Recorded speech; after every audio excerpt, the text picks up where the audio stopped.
And let's move on to some of these, some of the guests that we have. We've got Ralph Schlosstein. He's the CEO of Evercore Partners joining us, as well as Dick Grasso staying with us over in the New York studio. He's the former chairman of the NYSE.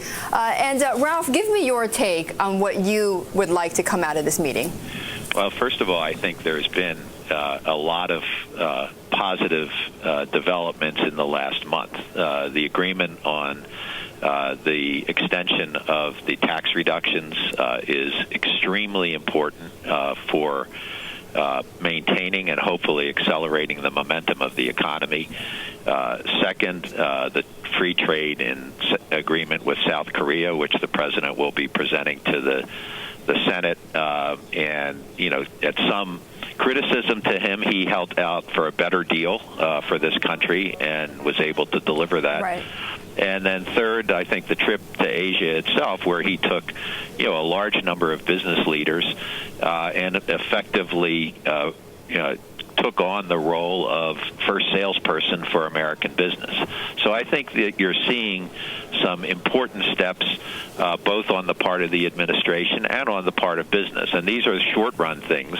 And then the longer term, obviously, there's some incredibly important issues about making America a winner in the global economy, strengthening our competitiveness both as a place to invest and as a place for labor.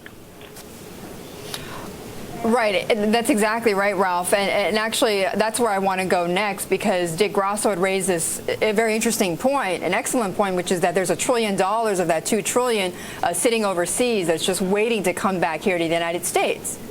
Yes, I think first of all, there is roughly $2 trillion of cash on the balance sheets of American businesses. $1 trillion of that is in the United States.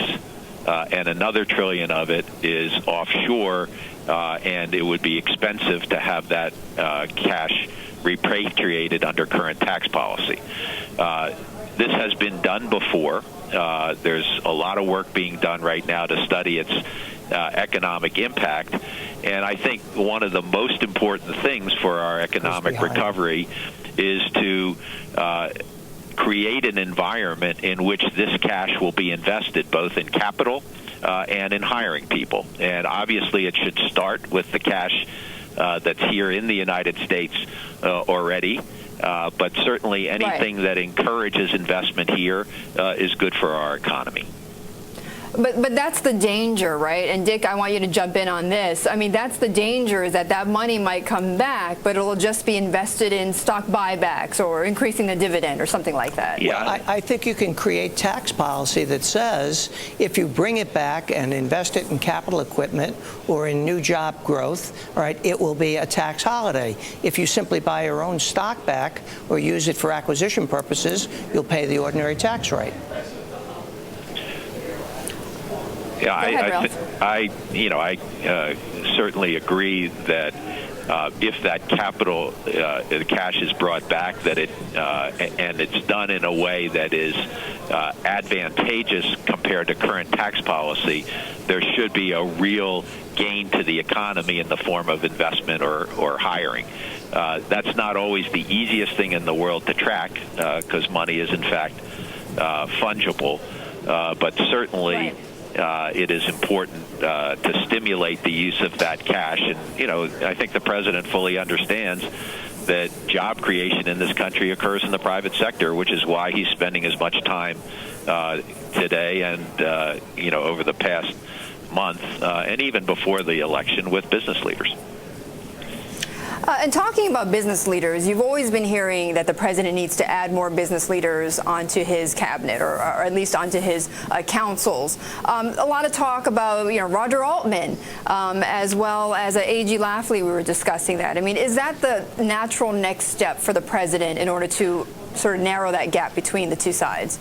Well, first of all, both of them are extraordinarily well qualified, but I'm not going to speak about either of them individually.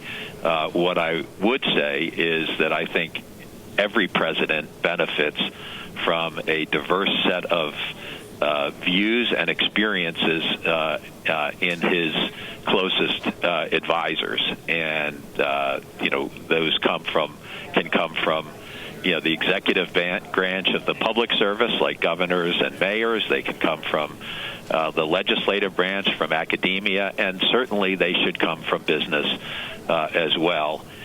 Because no president comes to this job with the diverse range of experiences that one needs to handle all of the challenges of this country. And I would say, this administration would certainly benefit from more, business experience in it. But it's certainly reaching out right now to get the benefit of that, which they deserve credit for. Sorry. Ralph, just out of curiosity, is there anybody on this list that you're actually quite surprised is meeting with the president today? Well, I think if you look at the list, it includes, is dominated by the leaders of some of the largest businesses in this country. And then there's a sprinkling, as you always have in meetings like this, people who may not necessarily fit that description, but who have been actively involved with the president and have views on public policy as well. So I don't find this list surprising at all, no.